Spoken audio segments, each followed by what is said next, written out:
Alagang Amoso. Associated Marine Officers and Seamen's Union of the Philippines. Ang programang para sa mga Filipino seafarers at kanilang pamilya. Maghahatid ng impormasyon, magbibigay ng inspirasyon, at tatalakay sa kanilang mga sitwasyon, kalagayan at iba pang mga pangangailangan. Alagang Amoso. Kasama si Camille Simbulan dito sa Radyo Pilipinas World Service at Radyo Pilipinas Radyo Publiko.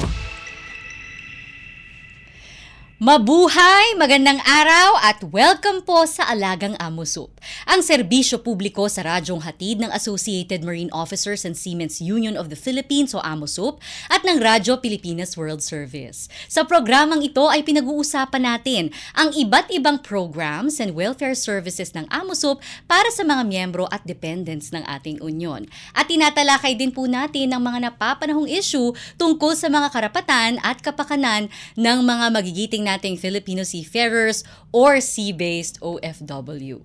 Ang Alagang Amosup ay napapakinggan din po sa flagship station ng PBS-BBS Radyo Pilipinas Radyo Publiko 738 kHz sa pangunguna naman ni RP1 Manila Station Manager Mr. Alan Alianige tuwing linggo alas 7 hanggang alas 7:30 ng gabi.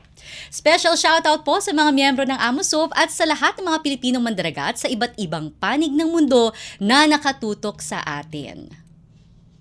Alagang Amoso dito sa Radyo Pilipinas World Service at Radyo Pilipinas Radyo Publiko.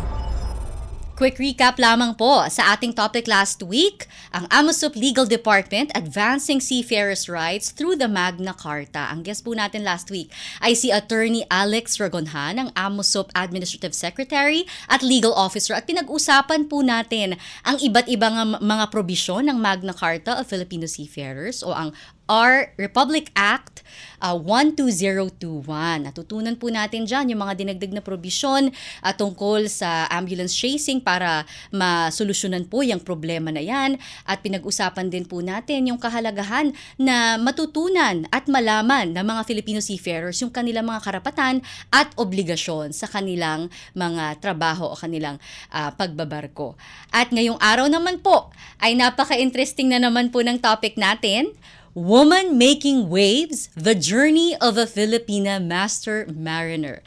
Ngayong araw na ito, March 8, ay isang napakahalagang okasyon po dahil ipinagdiriwang po natin ang International Women's Day. Yan, Happy International Women's Day po sa ating mga Filipino seafarers, mga women Filipino seafarers at maritime workers both ashore and on board.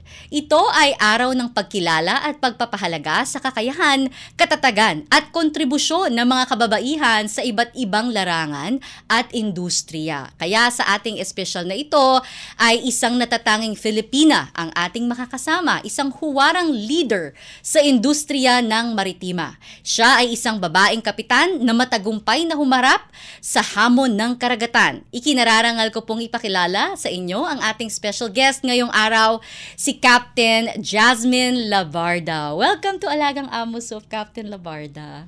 Thank you, Camille. Okay, greetings naman po sa mga nakatutok nating members. Hi, good day, everyone, sa mga listeners. It's an honor to be here. Thank you very much for having me here. All right. Okay, so let's jump right into our interview. Okay, so matagal na po kayong kilala sa ating sa Philippine maritime industry. Kapag tinanong nyo yung mga, lalo na yung mga female cadets natin sa Maritime Academy of Asia and the Pacific, ay lagi ka nilang nababanggit na inspirasyon nila, na role model nila.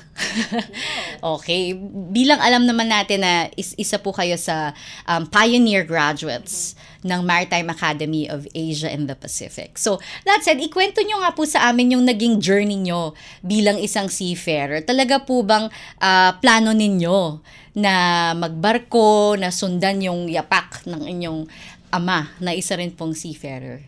Yeah, it's very humbling naman yung maging role model. Siguro dahil nga kami yung oldest dun sa batch, first batch kasi kami. So, sa MAAP. So we are the first batch since 2003. Kaya marami sigurong nakakaalala sa atin, which is very heartwarming to know that. My journey started as a seafarer actually because we live in Siemens Village, so sa Amosup. And then my mother was having her regular checkup sa Siemens Hospital. And I was due for enrollment that time. That was April. Mag-enroll na ako for engineering course sa Mapua, 4th of May. And then when my mother came back home, sabi niya, "Anak, may scholarship ang Amosup. Punta ka sa gate, basahin mo yung pamphlet, yung mga poster." So pumunta naman ako sa gate. Nakabasa ng scholarship. So what I really liked, to be honest, was semi-regimented daw. And then yun ang gusto ko. So pag uwi ko, sabi ko kay Mama, takot ako sa dagat. Tapos sabi niya, Mama, maliit ako. May height limit. Sabi, hindi, okay lang yun. Sabi niya, kung gusto mo, lilipat kami sa Bataan, as bibilihan kita ng cellphone. Hanggang ngayon, tinatanong ko pa si Mama kung nasaan yung cellphone. so, and then, funny enough, so that was, I think, April 21. I'm somewhere there then. So, nag-enroll na ako. It's the same people sa registrar. I don't know if they remembered it. So, I submitted my application form. And then sabi nila, anong course na kukunin mo? So sabi ko, ano po bang course meron kayo? So this is someone coming from someone who doesn't have any idea. Kung pinapasok niya, sabi nila, marine transportation and marine engineering. So ano po yun? Yung isa magiging kapitan ka, isa magiging engineer ka. And then I turned to my right. Sabi ko, Mama, saan si Papa? Sabi niya, fitter si Papa mo. So lahat sila nagtinginan. Ay, sa makina yun. So, sabi ko, marine engineering po. Biglang ito na naman si Mother. Excuse me lang po, So, we turn around ulit kami. Kinorner naman ako ni Mother. Sabi, anak, mainit doon. Makakalbo kami. Sabi, so, pagharap ko na sa mga registrar, sabi ko, ito po, marine transportation po, kukunin ko. So, that was the journey. And then, when my father learned about it, so, tumawag siya sa bahay. Nasa barko si Papa nun. So, kinuwento sa akin ni Mama na, kaya ba ng anak mo? Kasi I think that's the fear of many seafarers. Na ayaw na nilang their own family go through the same hardship doon. Kaya nga, hardship eh. So, ang sagot lang ni Mama, yes, kaya niya. Ako nagpalaki dyan. Wow. So, ayun. And then, almost pa nga na pwede pa ako mag-shift eh.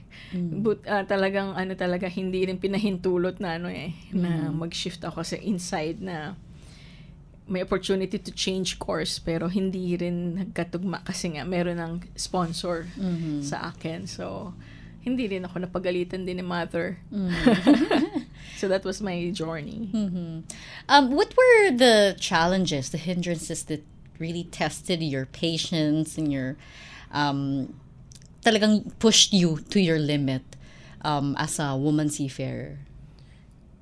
Right from the start and up until now, there have been hurdles. Our patience are being tested. So siguro we'll start from the start, even sa school itself. Inside when you're performing good, some people will not like it, many will not like it. May ganon. Yan. And then, when on board as well, it's sadly, pag may babae, tapos may babae pa, akala nila, pag may gusto silang pareho, akala nila kaagaw mo na sila. So, na-limited yung opportunity for women. So, kung ang nakaposisyon na yun is babae, pag-iinitan din ako. Ganon din pag lalaki naman na may gusto sa'yo, hindi mo pinansin, mas mataas ang posisyon, pag-iinitan ka rin. So, tapos, gagawin ka ng storya. I experienced one time na, I don't know if it's okay to say, yung talagang napag-initan ako ng isang lahi ng it's chismis. I was a cadet then, talagang everybody else is sleeping na and then ako naglalampaso pa sa sa deck ng kapitan. I mean, dun sa floor floor level ng kapitan, nag-waxing and everything. So, hindi masisigawan ka. All because na alam mong, kumbaga na-busted mo yung isang officer. May ganon na story. So, long hair tayo doon. Sobrang ganda natin. So, pero ang mahalaga, kinaya mo. It took a lot of emotional intelligence and then maturity rin. So, I'm very fortunate enough we have mentors and seniors that even in MAAP na nagtuturo ng emotional quotient namin kailangan mataas. But all along, ikaw rin sa sarili mo eh. The life itself will teach you lessons eh. It's the great teacher talaga and the experiences eh. So, meron doon yung as early as when I was third mate. Alam mo yun yung nag-usap na kayo ng kapalitan mo, biglang pag nandyan na yung kapitan, babaliktad ka rin, mapapagalitan ka, pero parang ikaw yung bago doon, tapos sige, tatanggapin mo pero nag-usap kayo. Tapos, ano pa ba? Yung mga opportunities like, mostly mga stories eh. Mga stories, gagawan ka ng stories and then, you will just, hindi mo papatulan. You will, yun yung mga challenge, yun yung patience and perseverance na you don't want to turn into a monster na ayaw mo, diba? So, and I can just imagine, kasi syempre, more often than not, kapag nasa barko ang babae, hindi na, kumbaga, ilan lang kayo eh, di ba? Parang, yeah. So, pag meron ka mga ganyang concerns, ang hirap na wala ka masyadong malapitan. And, during the time na graduate ka, hindi pa naman uso yung mga social media, di ba? Email, text. So, very limited yung time mo to reach out to your family para magbuhos ng sama ng loob. So, it really takes, a lot of courage. Yes. And patience nga, talagang to hold everything in and at the same time still do your tasks well to deliver pa rin. Yes. And if you remember it many years ago, yung line na sinabi ko na mas kung ano man yung ingay or yung mga panghihila nila pababa, ang pinakikinggan mo lang is yung dream mo. So that's what okay. Everybody will try to say no or pull you down and then just listen to that you have a place pa rin. Yung focus mo is yung goal. Has it always been your dream to become a captain? Hindi, a master kasi, mariner? Hindi naman kasi hindi ko nga alam yung courses from the start, di ba? Kumbaga, Pero when I was there, I was 17 kasi when I was a cadet, first time ko sumakay. So may clearance pa sa DSW din kasi bata akong college, So iba kasi yung aming curriculum that time. So, with all those experiences, yung nakwento ko nitong a few moments ago, nangyari yun sa isang kontrata. 6 months, yes. And that's not all pa. That was your first was contract mo pa yun. So, tapos, instead of that, ako mapanghinaan ng loob, na ayoko na, mahirapan, I remember, pagdating ko ng airport, my father was waiting that time. And then, tuwan-tuwa siya, makita niya one piece yung kanyang anak. And then, so, matutulog na kami. So, I knocked at their door sa parents ko. Tapos sabi ko, pa, good night. At saka pa nga pala, I'll go all the way up. Pati sila nagulat. Kasi they were expecting, na-expect na nga lang namin mag-opisina ka. Sabi ko, no, you know why? Kasi sabi ko, I've received all this hardship, yung mga paninira, yung mga ganoon. And then you'll see people na kapag nape-pressure, talagang nagiging halimaw nape-pressure lang. Kunyari, atraka, disatraka, trabaho, biglang talagang sobrang tense. Sabi ko, I wanna do a job, do it well, pero at the same time, calmly. And at the same time, gusto mong magturo sa iba, mga ganun. And I wanna have that. Kumbaga parang iibahin yung natanggap ko, hindi yun ang ibibigay ko sa next generation. So sabi ko, I have to do it. Kaya tayo sumasakay pa rin. And when you said that, dream ko talaga siya. Actually, 50 years ng Amo Soup, I once mentioned it sa ating daddy, si Daddy Admiral. Because sabi ko, sir, magano na kaya ako, mag-stop na ako pagsakay. Sabi niya, sigurado ko. Kasi it's very important to have a role model. Yes. So, as you said nga earlier on. So, once kasi yan ang sample mo, I've learned from him na, ito sample, ito sample. So, once, and I think someone have to bear that responsibility. And I know, from my parents, ganun din. Sabi kasi nila, once na may panganay na nakapasa na, lahat yan papasa na yan. Nakatapos ng pag-aaral. So, and I know na, once you've started, there's a reason na bakit tayo nauna, bakit tayo matanda. Ilang years ka na ba nagbabarko, Kap? I think it's more than 20 years. Wow. So, 22 na yata. Although I look 16. I feel like. At saka, grabe. More than 2 decades of experience. I can imagine the pressure also on your way up to becoming a master mariner. Kailan ka ba nakakuha ng I've got master my mariner? license 2010. My story, again, iniba ko rin yung story ko kasi nung nag-start ako, akala ko lang tinatawag natin conventional vessels. Yung may lisensya natin sa COC natin sa Marina, captain, mga ganyan. So, nagtrabaho ako, matagal. Pinagsikapan natin, sea time, maikling bakasyon, 1 month lang, and then 6 months away, mga ganon. So, when I found out in 2005 na meron pa palang tinatawag na offshore industry. And then may another license daw yun na binibigay ng NA. Sabi ko, ano yun? Then I went, nung nakuha ko yung license ko nung 2010, that time, nagkaka-start ko pa lang nung 2009 sa isang company sa offshore. So coming from, I was 25 then. I was 20, at age 25, yung previous company ko, unang company ko, was promoting me to be a chief mate na. Oh, okay. Pero sabi ko, wait, I want to smell the flowers. Can you see someone you have a plan, you have a goal, I have to, and then once I was there, oops, gawin ko flexible. No, wait, hindi ko pala to, it's still uncharted waters pa to puntahan ko to. So, I went through that. So, someone na, mapapromote ka na second highest in command, then magta-trainee ka ulit. So, I was trainee. Doon sa company na yan, wala pang mga Filipino na officer. It's a big company rin. So, hindi pa nila kilalang caliber ng Filipino. And I've known a Filipino colleague na nagsabi na, tayong mga Pilipino, ito lang ranggo natin. Sabi ko, no.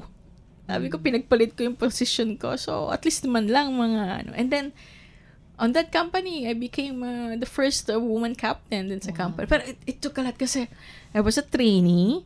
And then, meron ka pang position na gagawin kang second mate, DPO. And then may chief officer. Tapos another pang senior chief officer. 2 chief officer kasi yan. So, then bago ka maging kapitan. So, I always say it pag nagkakwento ako. Kumbaga sa boxing na round 12, lagpas-lagpasan na ako sa round 12. But still, I'm still fighting. Ganon. So, that was the kumbaga, sobrang naging flexible, naging fluid tayo with all those. That's a very interesting story. Kumbaga, you had to step back to move forward. Yes. Diba? Kasi parang, ayun gagawin ka ng chief mate. Yeah. Ikaw yung, teka, wait lang. I wanna explore something else. Right? So, and then, with that thought, kasi hindi tayo ganun sabi ko, oops, I know there will be more women sa tanker, sa passengers, sa container. There will come a time there. And then, ito, hindi pa natin napasok dito. So, we covered it all. Hindi naman tayo, cover ko yan lahat. No. We give the rest to others. And then, dito tayo na wala pang nakakapunta. So, you wanted to pave a way for women in this sector. Yes. So, na mahirap kasi wala. Even the men, even the Filipino, mga lalaki, sa company na ito, wala pang other companies meron, pero it is still, hindi pa, talaga siya, sa mga puti pa siya. Pero at least nandyan ka na, nakaposisyon ka na. Yes. And of course, pag may nakapanood nitong episode natin, or because I know that you're a very busy person, dami mga invitations na mag-talk, mag-sharing, and I'm sure marami ka pang may inspire na Filipino women seafarers to explore that sector as well in the maritime industry, offshore. So, anong position mo ngayon, Kap? So, I've Dynamic positioning, DPO. Yeah, so dito Senior. sa company na ito, yes, nag-senior DPO tayo, yes. Wow, very impressive. And gusto ko lang talaga i-mention, Kap, kasi alam ko, fini-feature ka na namin before sa mga video na AVP natin to promote MAAP, to promote AMOSOP bilang ikaw ay isang active AMOSOP member. Pero recently, na-feature ka sa video ng Presidential Communications Office. Can you tell us about this experience? Kasi nung napanood namin yung video, lahat kami, wow, si Captain Labarda.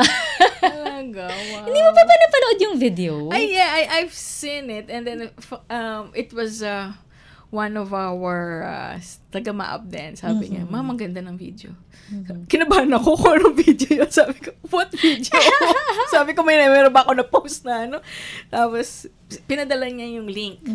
So, sabi ko, okay. So, ganda. So, it was, I wasn't aware na kung kailan or kung matutuloy yung video na yun, kasi we were instructed na, we cannot talk about it.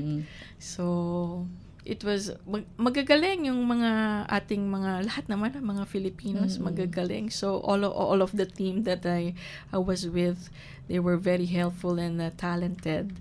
So, I was honored and privileged to meet them. And then, also, Direk Paul sa meeting. And, Galing, ang ganda ng production. I think piniplay natin ngayon kasabay nito interview na to, and perhaps we can also share again the link sa ating AMOSOP official Facebook account. Very impressive. Talagang parang hinighlight niya yung mga good traits ng mga Filipino seafarers, kaya we remain the top one seafaring country in the world.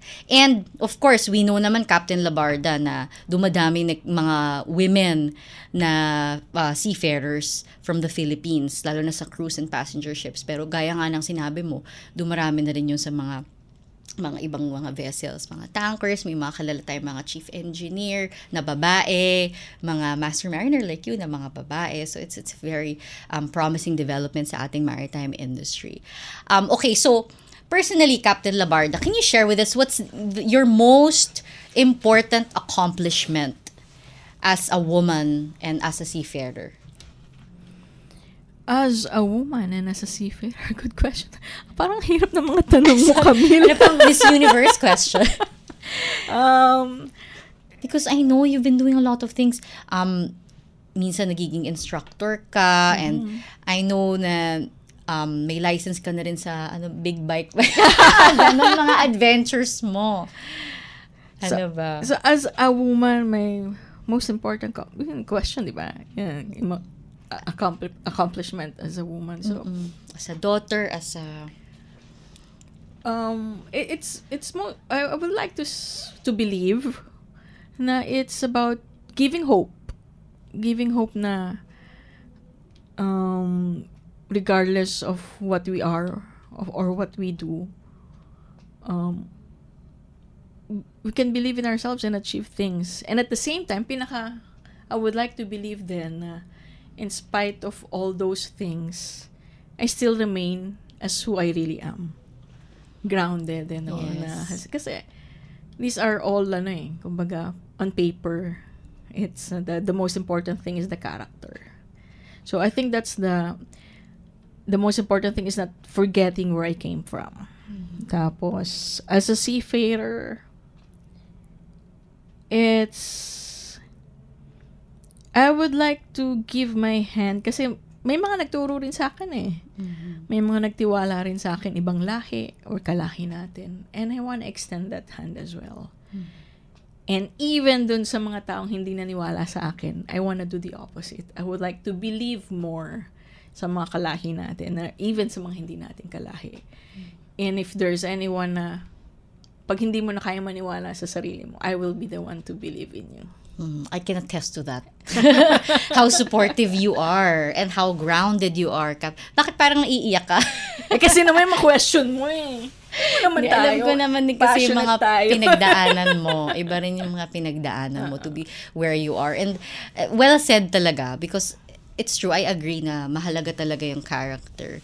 And to think na ang dami mo ng mga recognitions, not just in the Philippines, but also overseas. The International Labor Organization recognized you in Geneva. I don't know if di mo na maalala yung mga recognition mo, but UN-attached agency yun, na.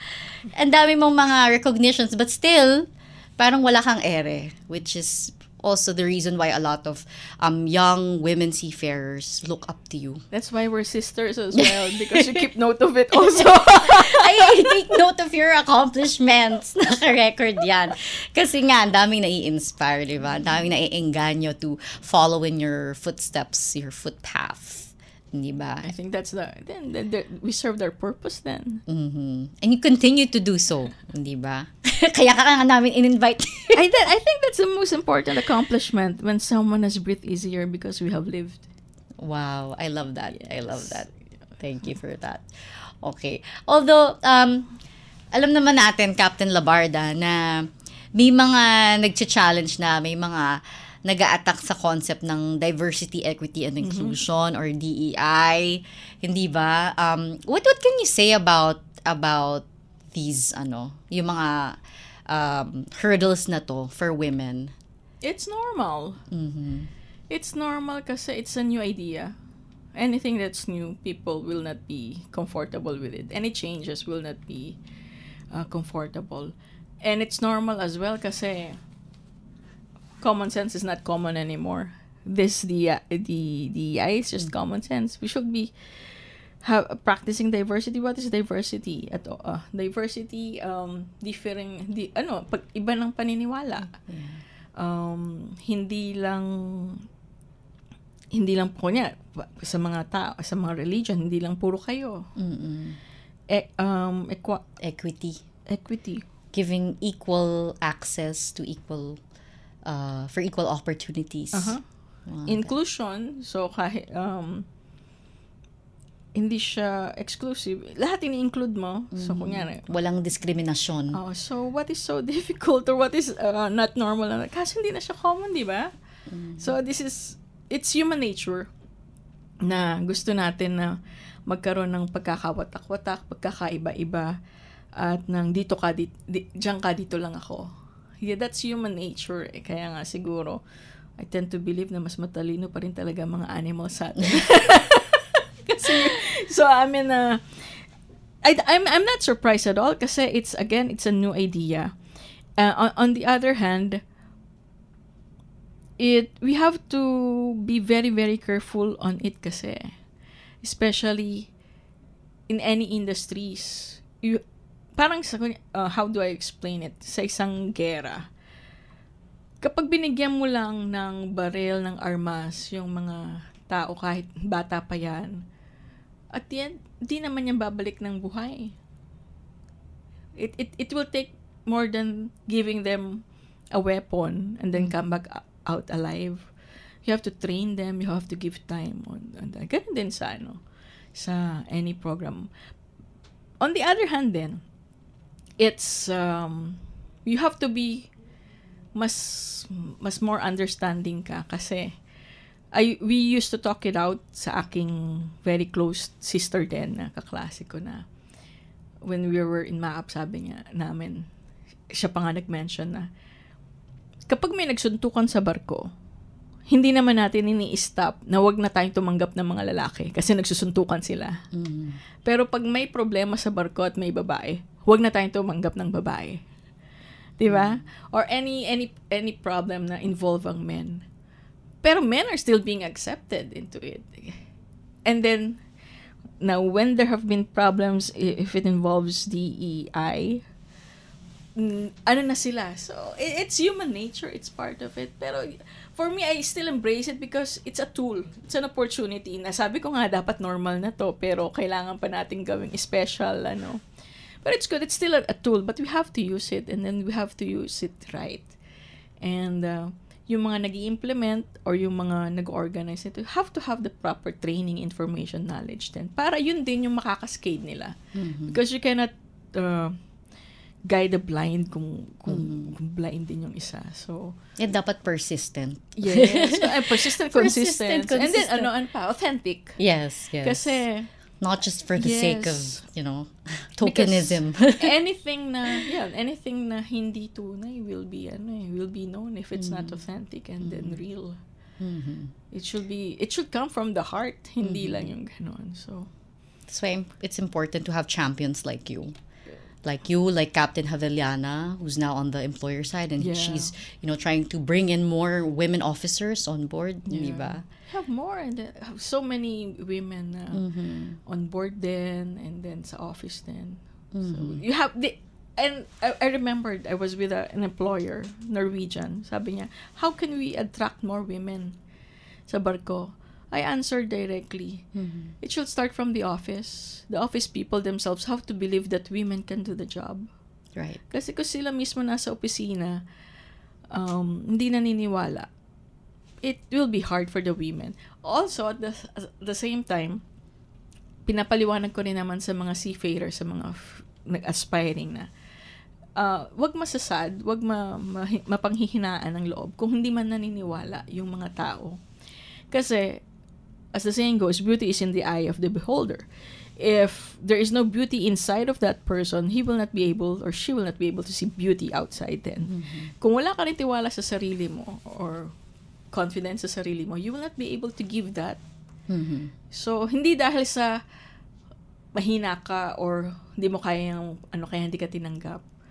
So, most likely baka yung taong kausap mo hindi pa siya willing to pero you don't have to be so down do sa sinabi ng tao na yan. So you just have to keep on fighting. Yes. Keep advocating yourself and other women around you, di ba?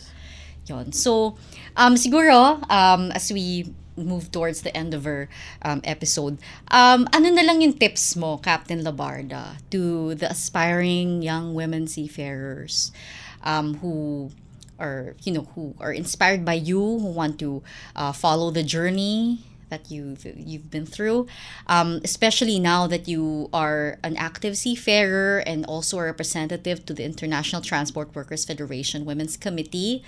What are your tips to the young women seafarers? Your message to them? Stay young.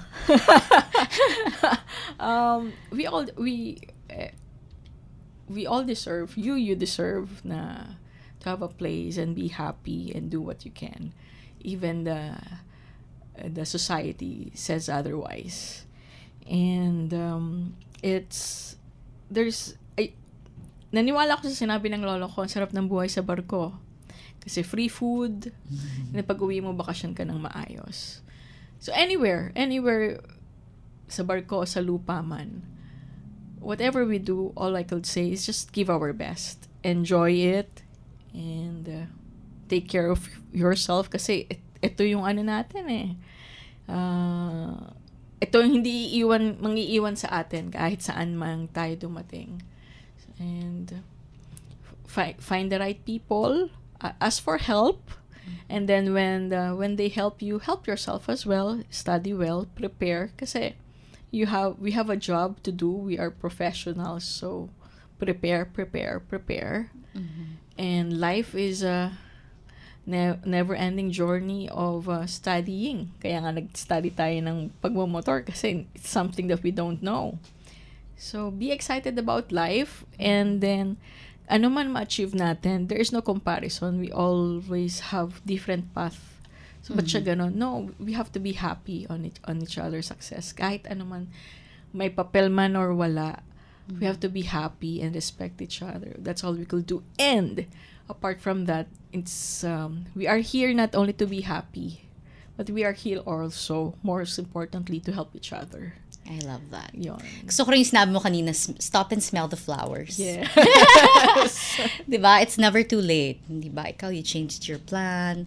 Kumbaga parang yung blueprint ng buhay mo. Yes. You can constantly change it if you feel like, you have to shift your gear and to, diba? There's a study, there's a book that said every 7 years we are ina-expect na may mag-changes. Even if you change something, you move like this, that is called changed. Kasi minsan na tayo. So it is. So hindi yung sabi, ito yung gusto ko 10 years from now, after 7 years magbabago yan. Right. And you're a living testament na it's, change is something that, that could help you grow, Yes. to learn, diba? And to help inspire others. We grow old because we stop playing. So we have to play, study, mga ganon. I love that. Thank you so much for your words of wisdom. Sarap pala dito mag hello, DJ.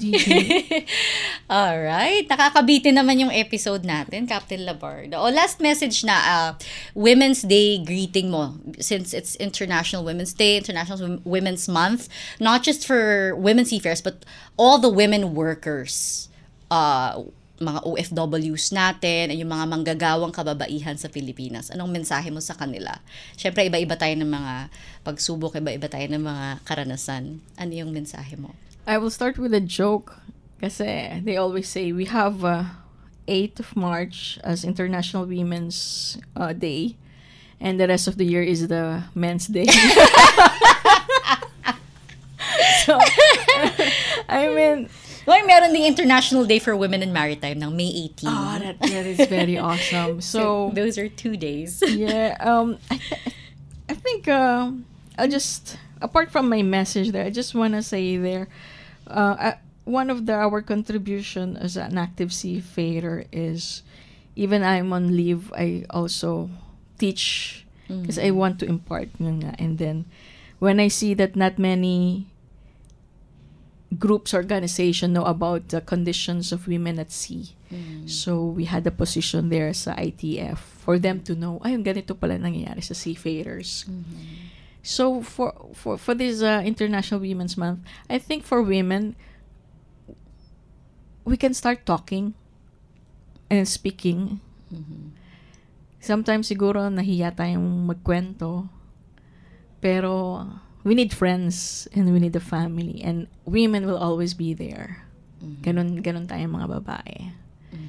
So, enjoy and happy International Women's Month. And we're always here, and then women are always there. We are of the same tribe. So, always remember na hindi tayo nag-iisa. Thank you. Thanks, Captain Jasmine Labarda. You're welcome. The legend. Yes. Baka may gusto mag-follow sa'yo. Meron ka bang Facebook page or... Very private. Ay, private person.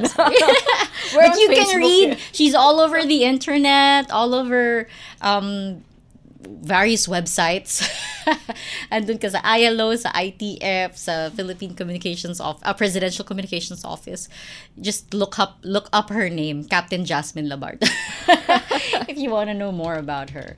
Okay. So, bago tayo magtapos, ay share ko lang din yung AMOSUP Contact Center natin.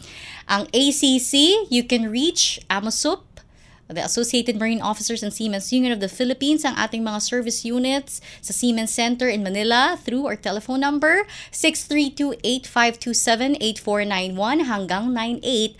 At ang mobile numbers naman natin, Globe 639-45-795-5345 at Smart naman po 63920-437-1496. Again, yan pong mga number na yan ay para sa pangtawag lamang po. Okay, hindi po yan para sa SMS. Yan po ang ating hotline ng AMOSUP Contact Center. And of course, please like and follow our AMOSUP official Facebook page and join our AMOSUP official Facebook group. Lumalaki na po yung community natin ng ating pamilya sa Facebook. Diyan po namin pinopost ang ating mga announcements, ang mga ganap sa ating union. And of course, AMOSUP official YouTube channel, please like and subscribe. Diyan po pinopost ang ating mga videos. Kabilang na po itong mga episodes natin sa Radyo Pilipinas, Alagang AMOSUP. And for more information about our service units and our union, please visit www.amosoup.org. Ayan. Muli, maraming salamat po sa inyong pagsubaybay. Sana ay naging inspirasyon sa inyo si Captain Labarda. Lalo na sa ating mga kababaihang nasa industriya ng maritime o nangangarap na pumasok sa industriya ng pagbabarko. Patuloy nating ipagdiwang at suportahan ang mga kakayahan ng bawat Pilipinang mandaragat. Salamat sa mga kasama natin sa Radyo Pilipinas, Susan Aison, Milo Jonella, Jay Arevalo, Hero Lucero, Henry Doblas, Erwin Pañano, at Jerome Toledo, at syempre sa ating kaamosop na si Miss Lara San Juan. At syempre sa ating special guest ngayong araw na si Captain Jasmine Labarda, ang ating Lodi. Muli pong subaybayan ang programang Alagang Amosoup sa Radyo Pilipinas World Service at Radyo Pilipinas Radyo Publiko 738 kHz tuwing linggo alas 7 hanggang alas 7:30 ng gabi. Pagbati rin po muli sa lahat ng mga miyembro at dependents ng Amosoup na siyang inspirasyon ng lahat ng mga programa at serbisyo ng ating union. Ako po si Camille Simbulan at ito po ang Alagang Amosoup. All aboard sa talakayan. Palalimin pa ang inyong kaalaman. Alagang Amosoup. Dito sa Radyo Pilipinas World Service at Radyo Pilipinas Radyo Publiko.